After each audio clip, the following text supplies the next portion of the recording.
Noho ny zavatra misy amin'ny firenena indrindra moa eto Befandriana Avaratra tamin'ny taona lasa zany ny événement tsakabary fitsaram-bahoaka sy ny tariny dia nanapa-kevitra zany zahay amin'ny association io hanao hetsika mba hampivoatra ty fatra ty mba tsy hisian'ny zavatra ohatran'ireny. Dia nanao première édition zay tamin'ny lasagna le 31 août jusqu'au 3 septembre. Festival Diniky première édition. Tamizay efa nahafantatra sady zany zay efa nandinika hoe inona ny ataony anarany Diniky satria na vitsika aza hitantsika manao zavatra miaraka amin'ny farimbona mba nefa kely de kely vitsika miaraka amin'ny farimbona manao zavatra atonga lafatra ny tanjona ny zareo. Zay zany tamin'ny lasa satria l'emploi de non violence zany objectif tamin'ny lasagna des facilités de communication produits de qualité natao socio-culturel sy socio-économique. Ka deuxième édition ty zany ny tanjona amin'ity ndray mampisy le document cadre de développement Befandriana. Zay zany tanjona anetsiketsehana ny hery rehetrarehetra ato anatin'ny Befandriana. Tsy ankanavaka inclusif et participatif zany io. Hozaraina roa zany stade ty any ny spectacle sy ny zay ny atao socio-culturel. Ato ndray ny socio-économique.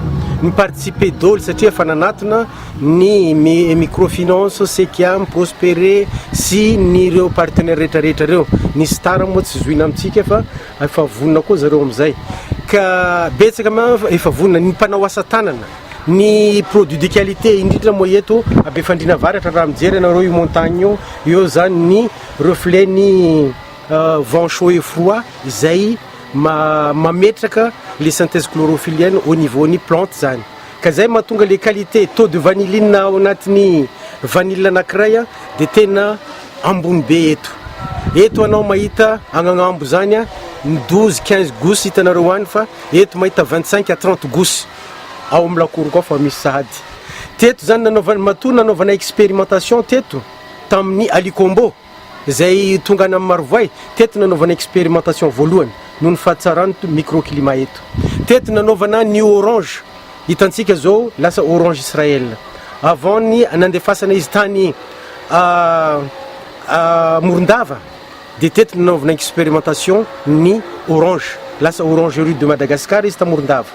Rehefa aveo nalainy Israël amizay izy io tsy hitatsony na nipoirany na orange de Madagascar fa lasa orange Israël.